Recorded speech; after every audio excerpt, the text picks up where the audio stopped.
YouTube, Instagram. Welcome to part 2. If you've not seen part 1, you can go check it out. Part 2, I will be talking about prerequisite courses. I've gotten a lot of questions on this, and it kind of made me feel like perhaps there's some people who don't understand what prerequisite courses mean.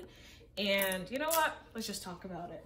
So just to explain it a little bit, when you are enrolled at a university for any program, right?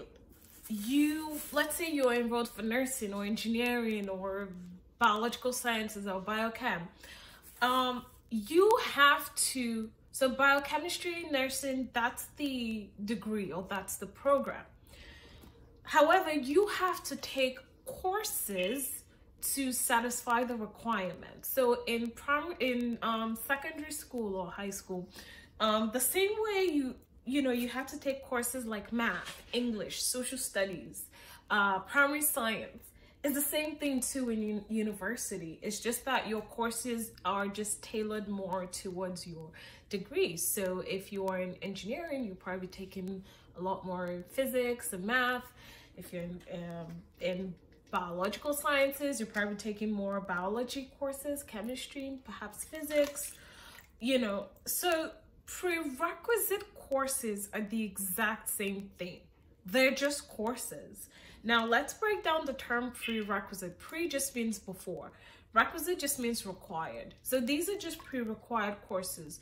So when I say things like, well, not me, I didn't make the rule, but when an accelerated nursing program is asking for prerequisite courses, people have asked me, do you need this before you apply to the program? Yes, it says prerequisite courses. You need that before. Now, the reason is because the accelerated nursing program is typically anywhere from like a year to 2 years, depending on the institution, depending on the university. That's a short period of time for them to teach you everything that you need to know to become a nurse, or at least to start the nursing process. And so they need you, or they would like you to have come in with some courses under your belt, just so that you have some fundamental knowledge on those things. So that's why they ask for courses like anatomy, physiology, statistics, etc. Right? And then now some people have asked me, how can I get these courses?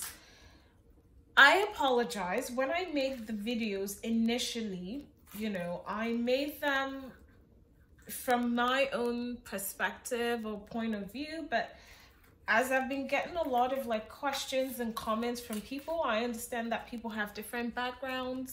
So I'll just explain this a little bit more in detail. So in Canada, there are basically 2 main ways to enroll in a university. So you can apply, for a degree, whether that's engineering, whatever it is. So that means when you stay in school for a period of time and you graduate with a degree that says, oh, this person graduated in engineering or nursing or whatever it is. The second way is you can also just enroll in school just to take courses. So you're just taking math, whatever courses you want to take, as many as you want. I think the university would never turn down your money, but this does not go towards any degree per se. So when you're done taking those courses, that's it. You don't get you'll have your transcript, but you don't get a diploma or a certificate or anything like that. So if you a lot of people maybe not a lot, yeah, a lot actually. A lot of people who are looking to go into the accelerated nursing program, you come from different academic backgrounds. Maybe you studied political science. So you may not have taken those prerequisites, like perhaps anatomy has nothing to do with political science, so you didn't take it when you were in school. In Canada, you can just go to university and just enroll and just take those prerequisite courses. Voila, boom, that's it. But I believe that there's some people who said that in their countries they're not able to do that. Again, I can't really speak to the specifics of each country. I'll just say confirm, talk to the university. If you're still not able to do those prerequisite courses in that way without actually applying for an actual degree, perhaps look into other options, maybe doing it in another country. I did make a video about like an online school, and you know, that could also be another option to explore. Again, I didn't go to that school, didn't go to an online university, so I can't speak too much on that. But anyways, so in a nutshell, that's pretty much what prerequisite courses are. It's not a degree, it's just regular courses that you just need. And perhaps the name prerequisite courses maybe makes it seem like it's, you know, this big thing. No, these are just regular courses that you can just take at a university.